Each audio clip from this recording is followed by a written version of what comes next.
And we're ready. All right.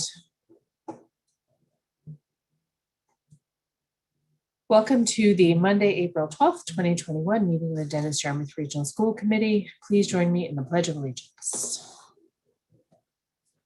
I pledge allegiance to the flag of the United States of America and to the republic for which it stands, one nation, under God, indivisible, with liberty and justice for all.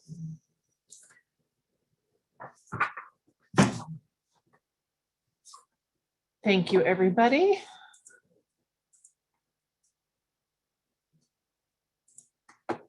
Just get back to my agenda here. All right, our first item of business are the reports from our student representatives.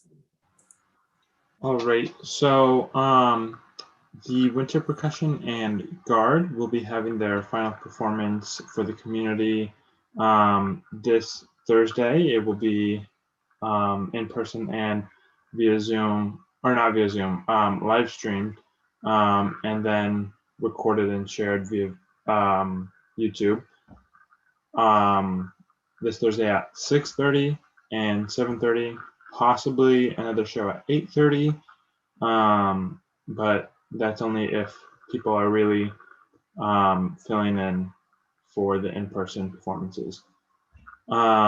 And there's also going to be the theater company at DY is planning their performance to be at Matikes outside the gym / auditorium in the little field house that's outside in that little like part of the woods or whatever.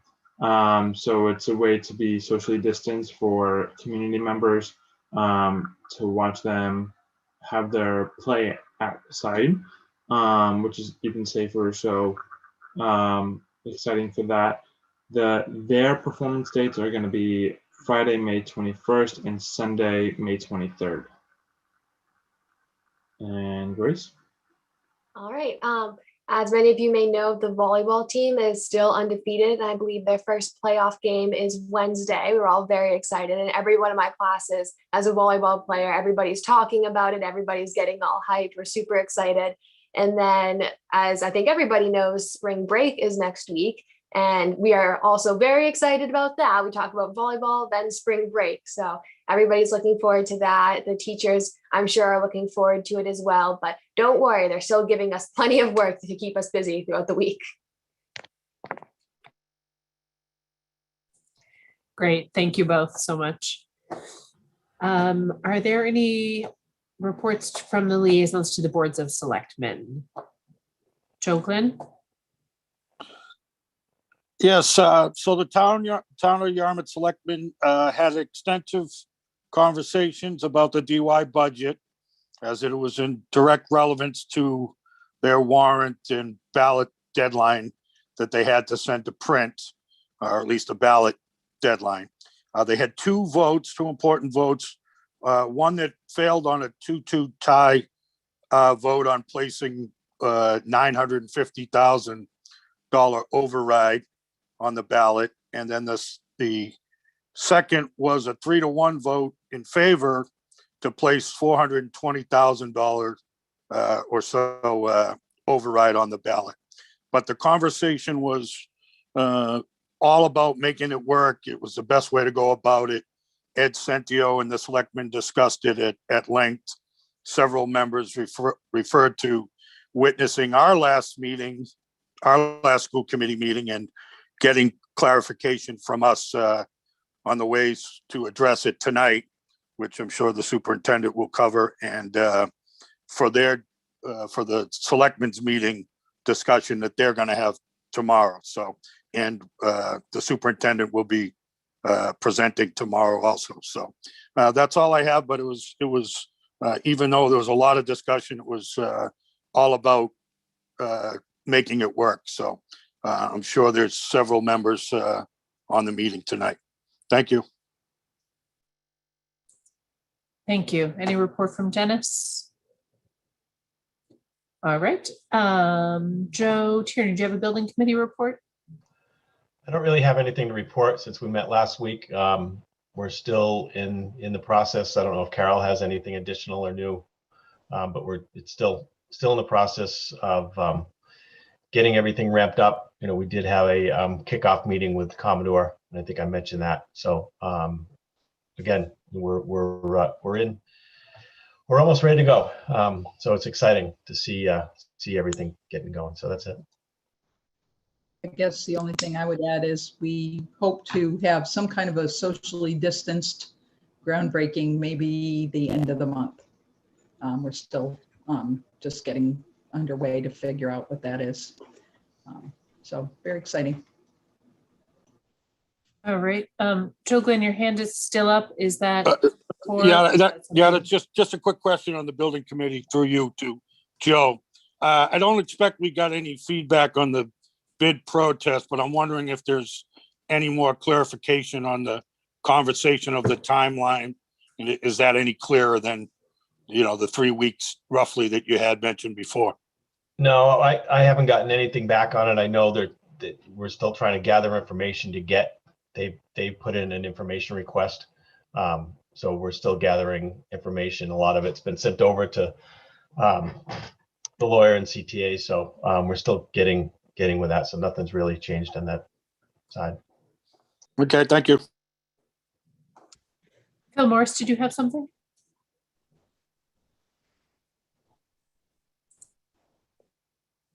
I met with the PCOT, which is our investment general membership meeting last Friday, and I will be giving a full report after I brief Carol on the 76-page handout that they downloaded to my computer.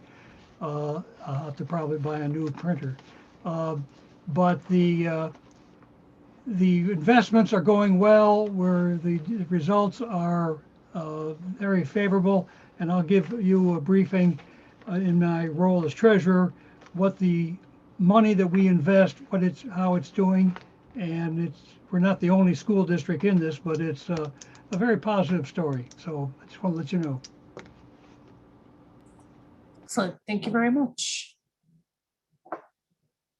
So we'll move right into the superintendent's report, please, with a budget update. Thank you, Madam Chair. I will pull up the presentation.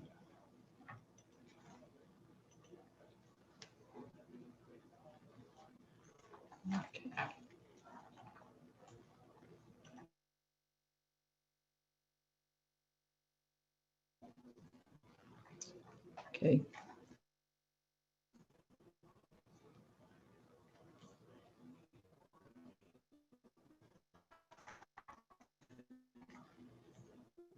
Okay, but I think we're in fairly good shape. And so I will move right into the budget presentation. Want to just give a little bit of an update tonight about some of the conversations with the Department of Elementary and Secondary Education and some of the legalities around amending regional school district budgets.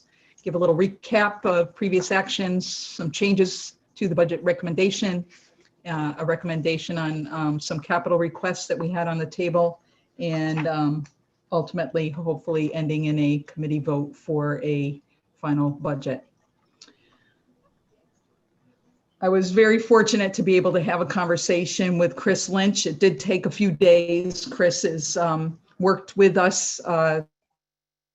He changed the regional agreement the last time. She's a longstanding member of elementary and secondary education and extremely knowledgeable about regional schools. And that's why she's kind of the go-to person.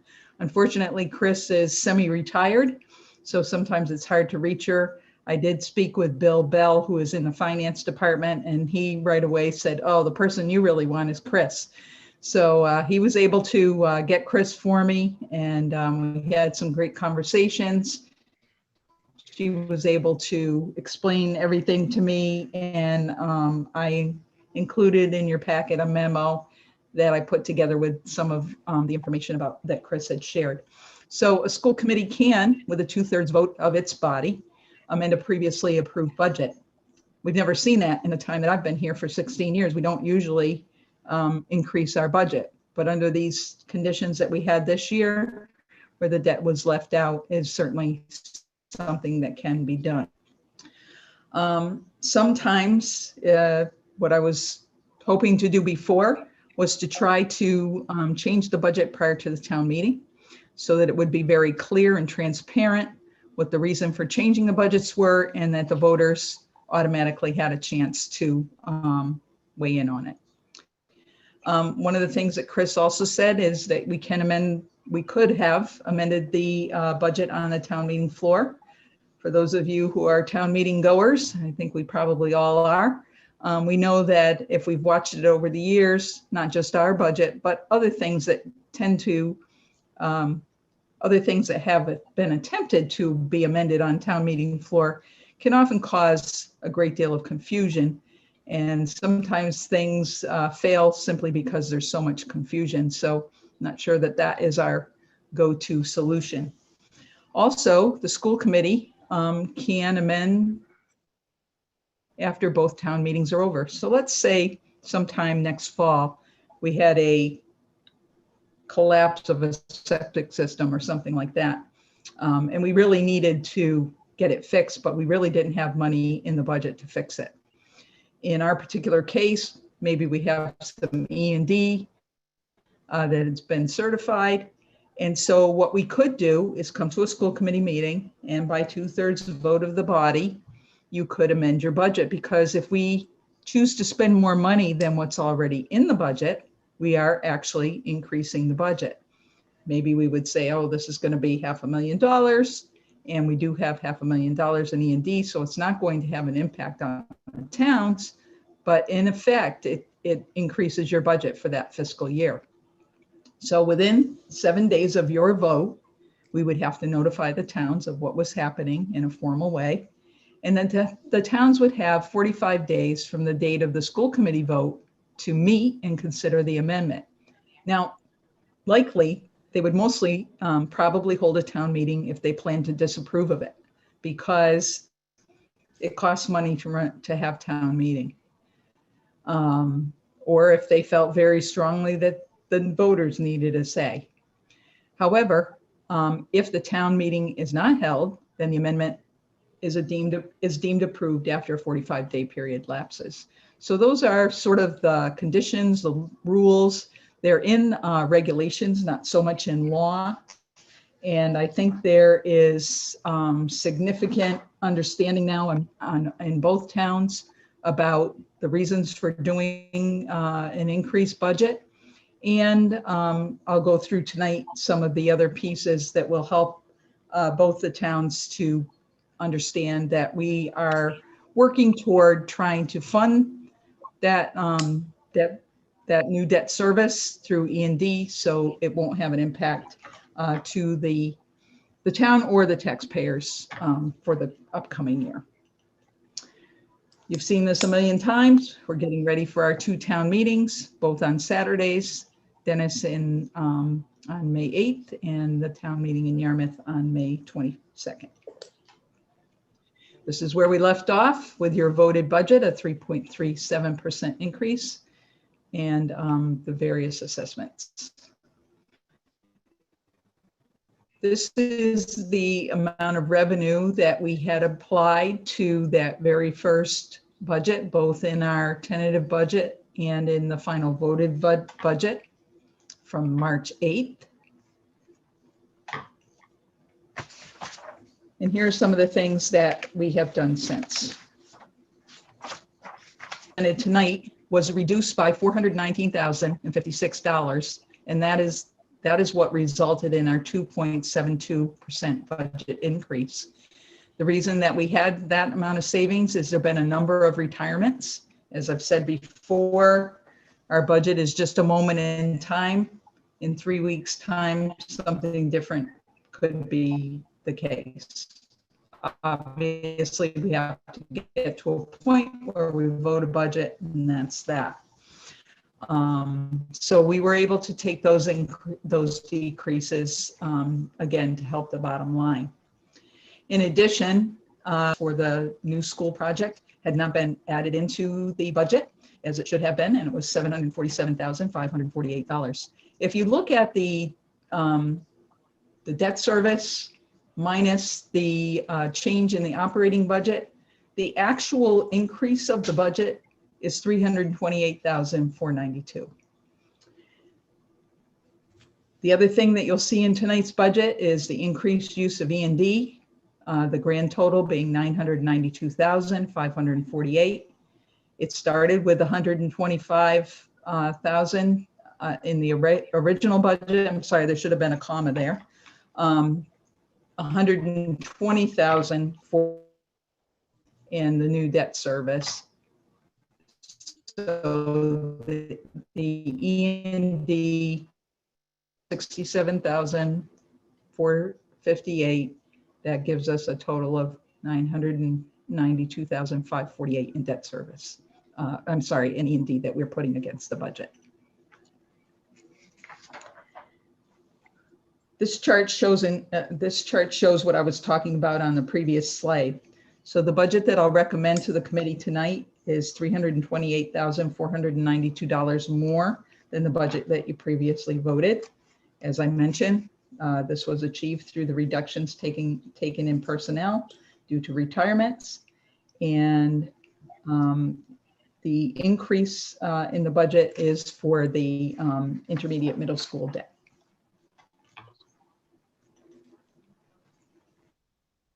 So this is the revision, and tonight I am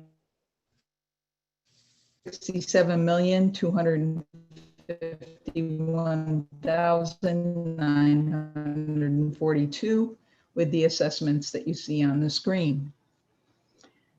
You can see, although the budget goes up, the assessments are actually going down. I've shown the prior operating assessments voted below the new operating assessments. They're the numbers in the parentheses, and the debt numbers have not changed.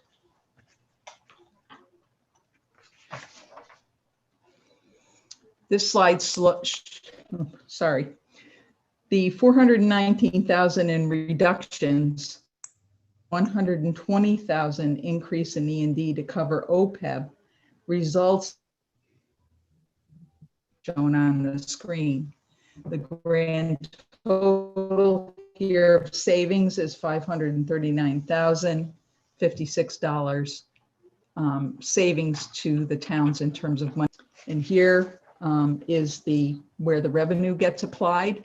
You can see it under E&D, the original amount of $125,000, the amount to cover OPEB, $120,000, and then the new school debt. If you're looking at the assessment worksheet, you can see the state aid and total district revenue on lines 14 and 15, and the state reimbursement for transportation is on line 39.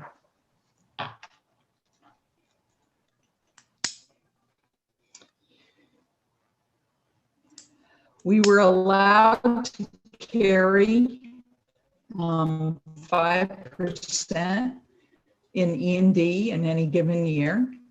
$3,237,152 would be 5% of our budget that we could have carried.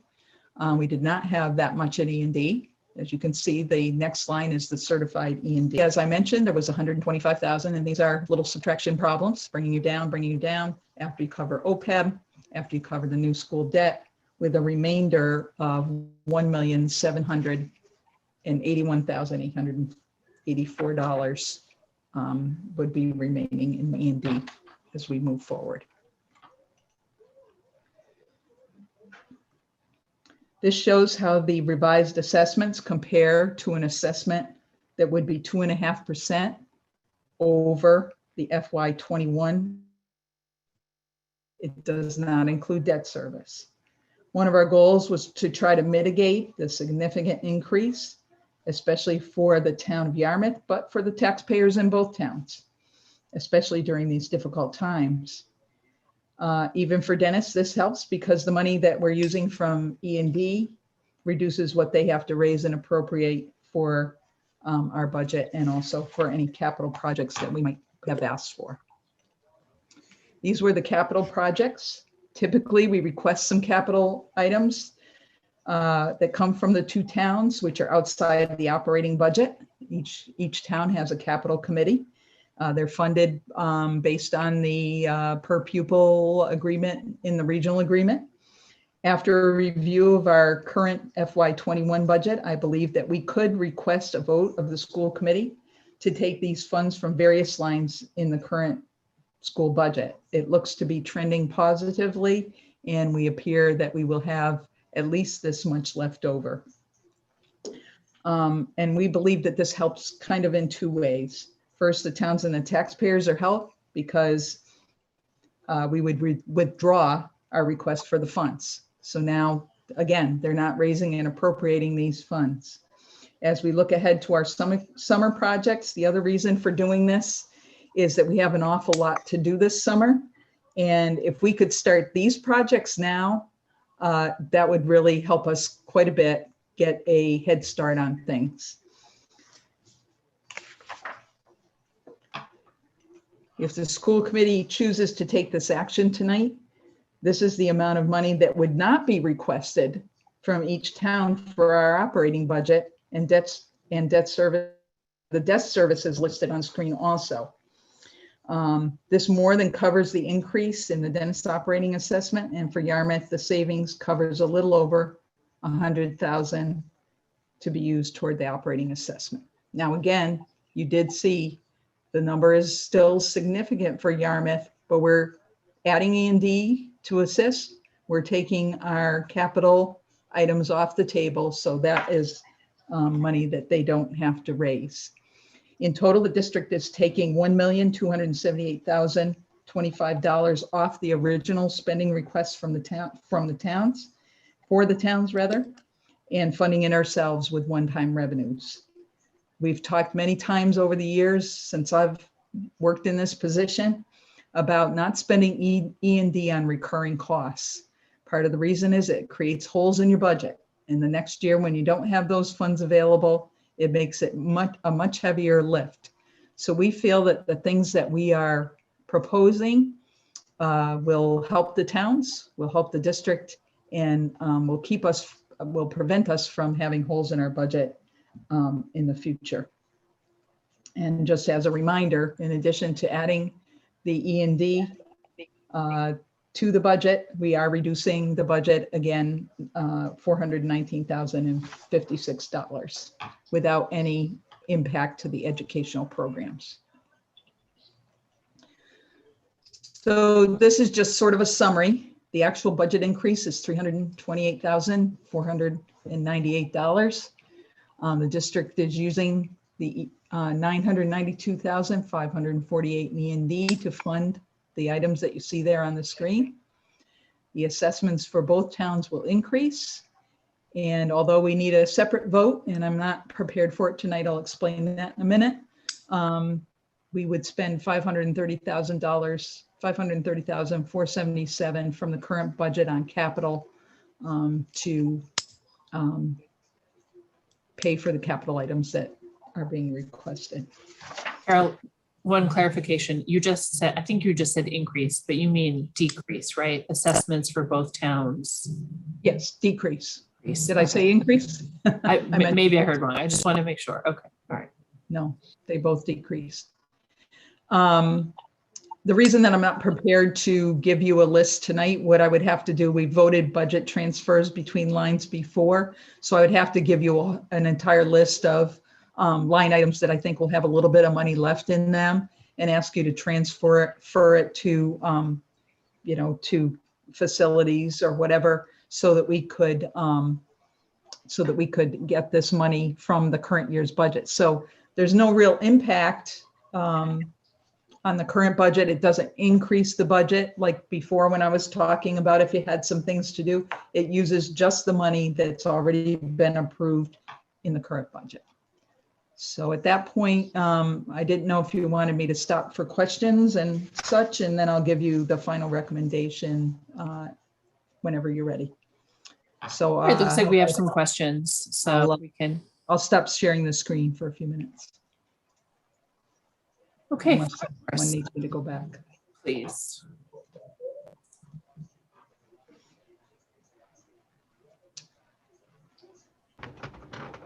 Phil Morris with a question. Question being, your recommendation on the last slide could be in the form of a motion that we could do tonight. Am I correct in that regard? Yes, I have a final slide that I didn't put up yet. I would thought maybe we'd get the questions first. If that's whatever you guys want, let me know. Well, and it would be everything except that last item on the capital. We won't do those transfers yet tonight to cover that capital, but yeah, everything else. Okay. Joe Tierney? Does Phil have another question? I'm sorry. I saw him raising his hand again. I do have That a wasn't my- follow-up if you allow me to. Oh, sure. Yeah, Sorry, sure. I didn't see that. Anytime. Yeah.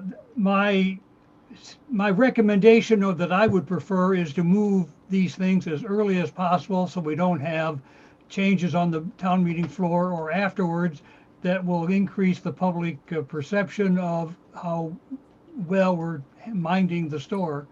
And the nice thing about what we're doing is handling a lot of changes with monies that are accounted, and we're not increasing the tax rate, which is of course the biggest thing that finance committees and boards of selectmen are concerned about, sometimes even more than the quality of our education. But here we do quality education, quality response during a pandemic, and building a new school.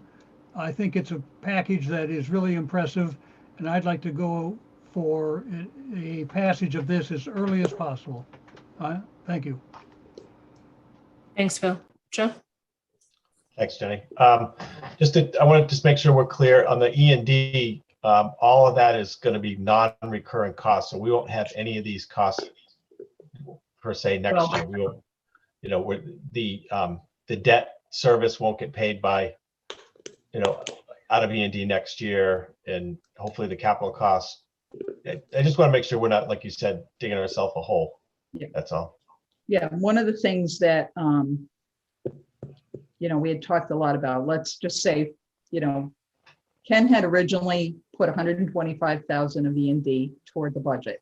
That was just, hey, I think we can afford 125,000 of it. When it comes to OPEB, now the only way, when OPEB first started, a lot of people talked about waiting till the end of the fiscal year. And if they had money left in their health insurance line, then they would transfer that over to OPEB. But I guess there were a lot of, what I was told when I researched it, was that there were a lot of concerns across the state of people not being transparent with that. So now they want everyone to call out their OPEB and put it in a separate line. And so this year, we've discussed that we hadn't put some money aside for a while for OPEB. And it seemed like $120,000 was a good number to use for this current year.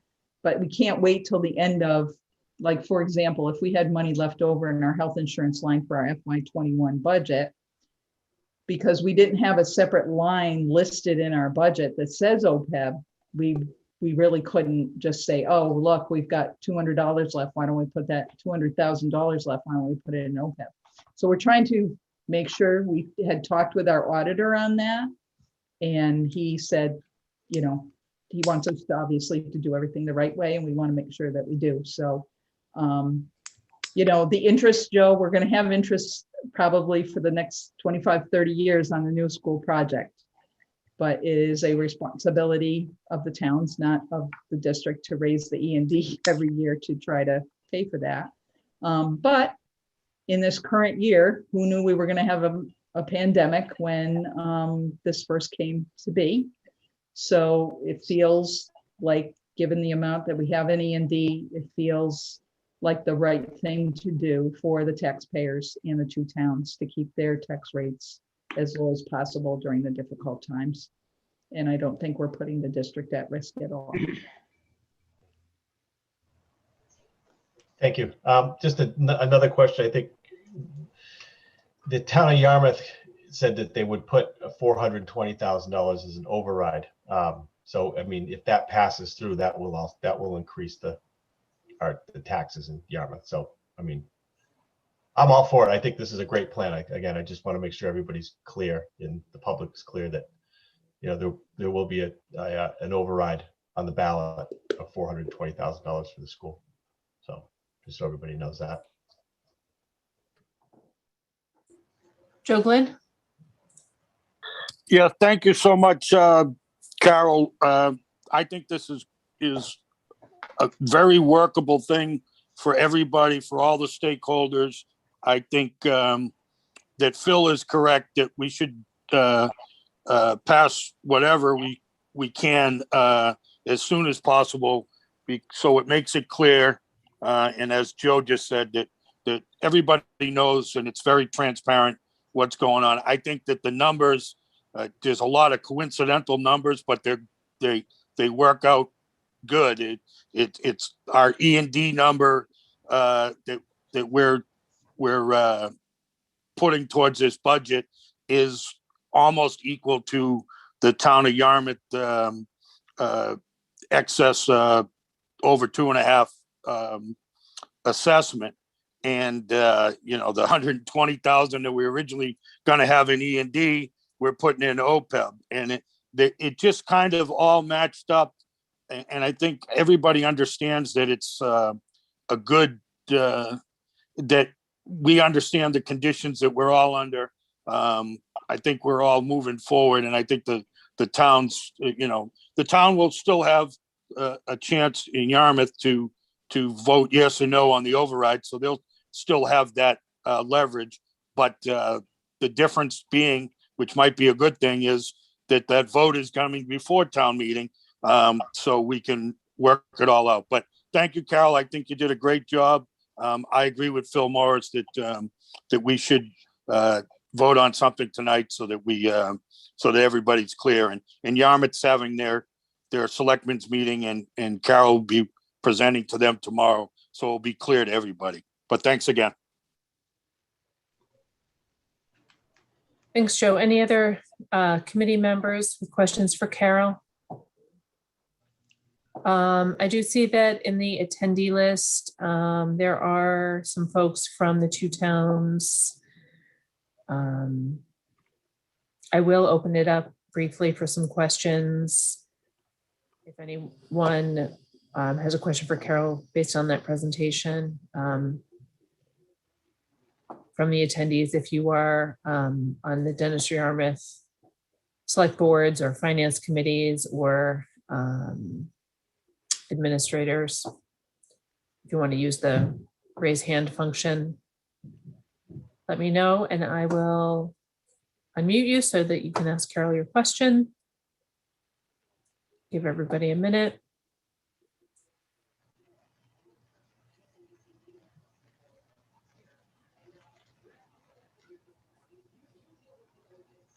All right, I don't see any. Carol, you want to put up your last slide so we can see exactly what the proposal is for tonight, please? I might have to scoot to the end of it. It looks, oh, here we are. Wait a minute.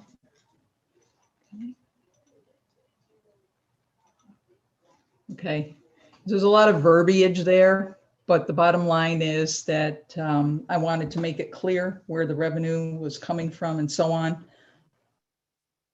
I'm recommending that the school committee adopt a total budget of $67,251,942 that includes expenses for OPEB and debt, typically funded by the towns, as we know. The debt, that is, not OPEB, by adding $867,527 to the district's revenue from certified E&D, in addition to the original $125,000 from E&D. So with the following assessments, and that's it. So.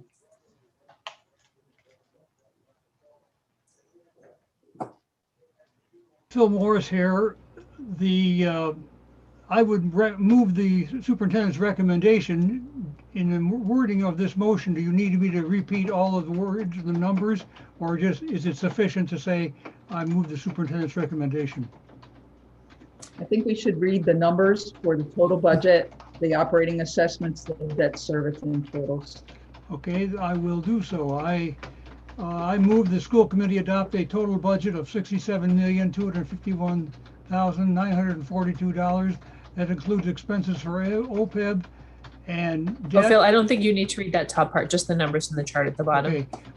By adding the bottom of the totals would be assessment to Dennis of $18,170,624, and to the Yarmouth side of the equation, $38,029,310. Forgive me, but I think, Phil, you have to say with an operating assessment to Dennis and the debt service. And that includes the operating assessment for Dennis and the operating assessment to Yarmouth. I mean, you have to read So out Phil, the you're saying numbers. that, so for Dennis, an operating assessment is 17,500,000 Oh, I see what you're saying. I got the top line. Yes, plus debt service of That's what I say. 607,161 for a total of 18,170,624 for Dennis. And for Yarmouth, an operating assessment of 37,376,507 plus debt service of 652,803 for a total Yarmouth of 38,029,310. Is that what you said, Phil? yeah, that's exactly what I said. You read my Awesome. mind. Great. Second. All right. Motion has been made and seconded. Further discussion on that, please. Phil Morris is raising his hand again. I just want to congratulate Carol and the dearly departed friend of Ken Jenks of the work they did to set this up. It's one of the more pleasurable budgets I've seen, and I know how much work the whole administrative team put together to make this go, and also the good work we've been doing to approve and ask questions. So I just want to commend our staff. Thanks. I second that. All right, seeing no further hands raised on the budget, we'll do a roll call vote on that. Who do we have here? Zane Fitzgerald. Yes. Jennifer Rose. Yes. Phil Morris. Phil Morris votes yes. Jim Dykeman. Yes. Joe Tierney. Yes. Joe Glenn. Aye. And I vote yes. So that is a unanimous vote on the budget. Thank you very much, Carol. Thank you. All together and getting all that information from Desi and everyone to make that work. Madam Chair, if I could, I just want to Please. give a shout out to the staff at central office who've been holding me up as we've been going through this process, and they're a great team. So thank you for recognizing them. Thank you, everyone, for putting that together.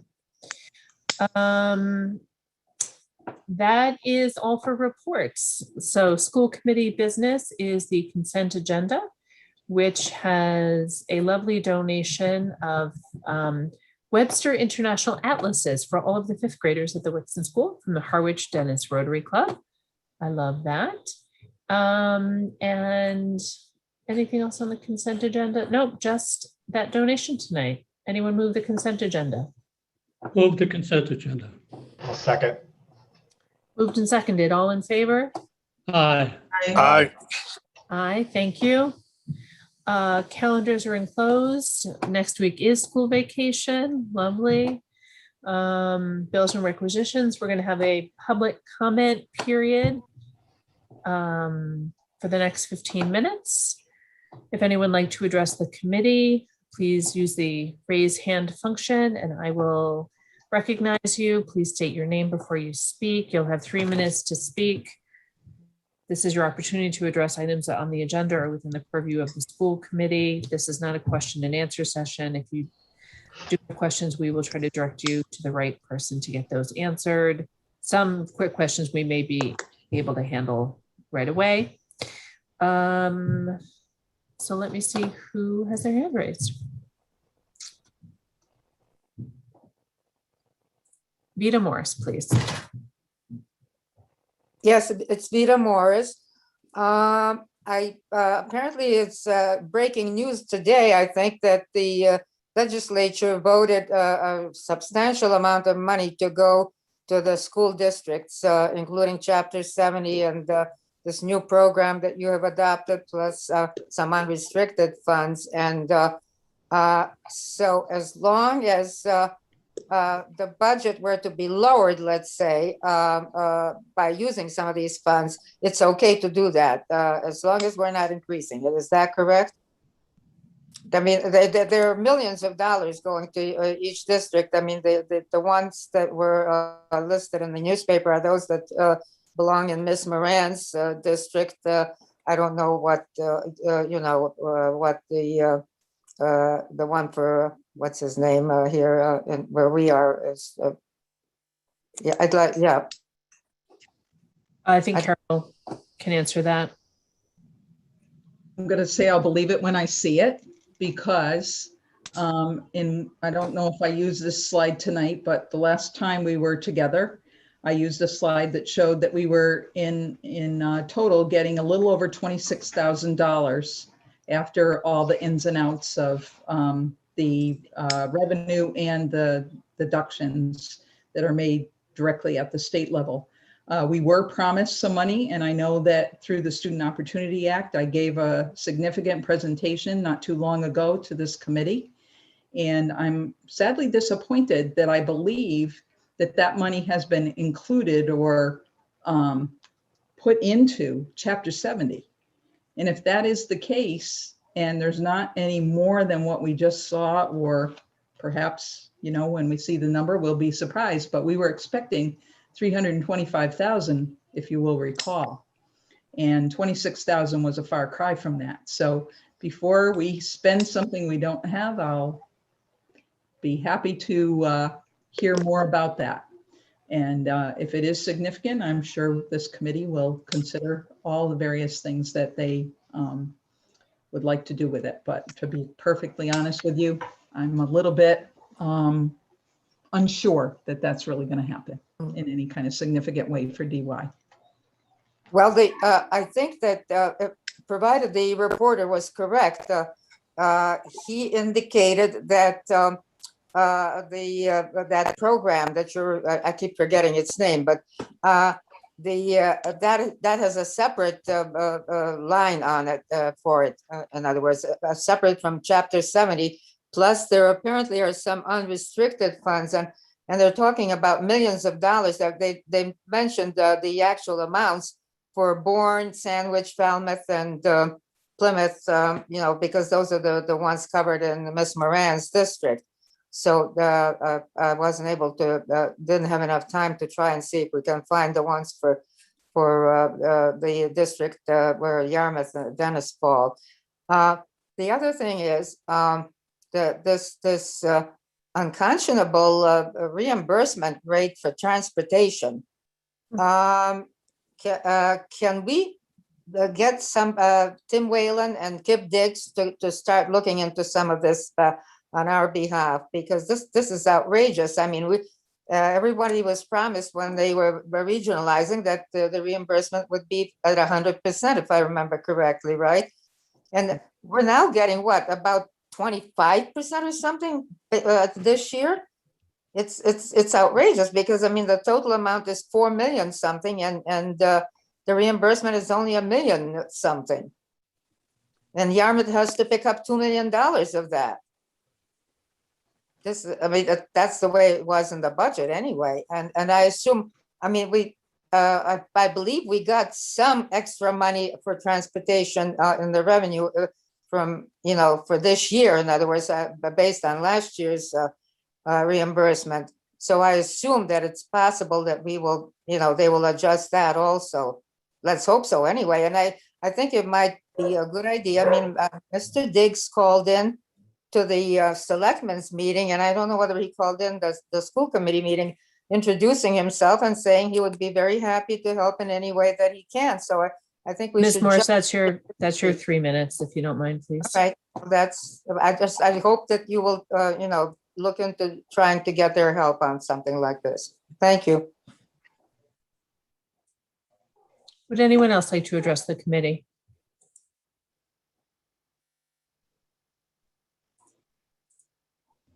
I don't see any other hands raised. The only other thing on our agenda is a move to executive session. Would anyone like to make that motion? So moved. To move to executive session, not to return to public session for the purpose of discussing strategy with respect to collective bargaining or litigation if an open meeting may have a detrimental effect on the bargaining or litigating position of the public body and the chair so declares non-affiliated negotiations. Is that seconded? Second. Moved and seconded. Roll call vote. Zane? Aye. Jennifer? Yes. Yes. Phil? Yes. Jim? Yes. Joe? Yes. Joe? Yes. And I'll vote yes. So we're going to executive session, and that is the end of the public session for tonight. Thank you, everyone. Meeting adjourned.